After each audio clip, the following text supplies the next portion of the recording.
পাকিস্তান বর্তমানে এক ভয়াবহ প্রাকৃতিক দুর্যোগের সম্মুখীন। জুন মাসের শেষ থেকে শুরু হওয়া রেকর্ড পরিমাণ মৌসুমি বৃষ্টির কারণে দেশজুড়ে সৃষ্টি হয়েছে মারাত্মক বন্যা পরিস্থিতি। এই বন্যায় যেমন হাজারো মানুষের জীবন বিপন্ন হয়েছে, তেমনি দেশের কৃষি ও অর্থনীতি এক বিরাট সংকটের মুখে পড়েছে। ৫৫ বছর বয়সী কৃষক নবাবের কথায় ধরা যাক। বন্যার পানি ঢুকে পড়লে তিনি পরিবার নিয়ে একটি বাঁধের কাছে উঁচু জায়গায় আশ্রয় নেন, কিন্তু মাঠে রেখে আসা তার সমস্ত তুলার ফসল পানির নিচে তলিয়ে গেছে। নবাবের মতো লাখো কৃষকের স্বপ্ন আজ পানির নিচে।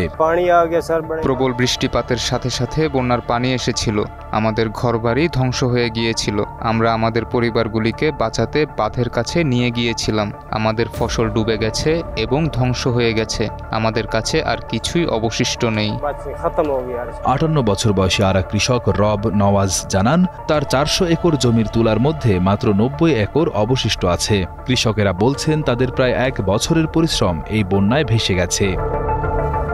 এই বিপর্যয় শুধু কৃষকদের ব্যক্তিগত ক্ষতিতেই সীমাবদ্ধ নেই। সরকারি হিসেবে পাঞ্জাব প্রদেশেই প্রায় ১.৮ মিলিয়ন একর জমি ক্ষতিগ্রস্ত হয়েছে।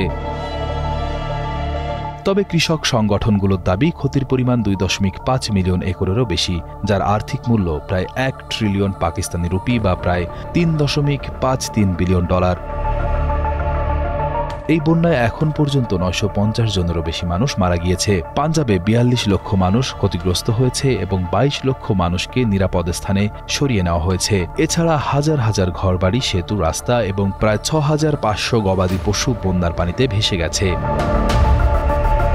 পাকিস্তান সরকার এবছর অর্থনৈতিক প্রবৃদ্ধির হার ৪.২% নির্ধারণ করেছিল, যা মূলত কৃষি এবং শিল্পের উপর নির্ভরশীল। কিন্তু দেশের প্রধান কৃষি অঞ্চল পাঞ্জাব প্রদেশে বন্যায় সবচেয়ে বেশি ক্ষতিগ্রস্ত হওয়ায় এই লক্ষ্য অর্জন এখন প্রায় অসম্ভব।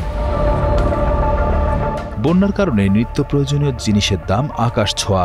গম, চিনি, পেঁয়াজ ও টমেটোর মতো পণ্যের দাম অনেক বেড়ে গেছে, যা সাধারণ মানুষের জীবনকে আরও কঠিন করে তুলেছে। আকিব গাফফার নামে একজন বলেন, এই বন্যা আল্লাহর পক্ষ থেকে একটি বিপর্যয়। এই বন্যা আল্লাহর পক্ষ থেকে একটি বিপর্যয়। আমি নিশ্চিত নই যে এটি ব্যবসায়ীদের কারণে নাকি সরকারের কারণে, তবে মুদ্রাস্ফীতির দুর্দশাও রয়েছে। আমরা আল্লাহর কাছে প্রার্থনা করি যেন তিনি আমাদের মুদ্রাস্ফীতির পাশাপাশি বন্যা থেকেও রক্ষা করেন।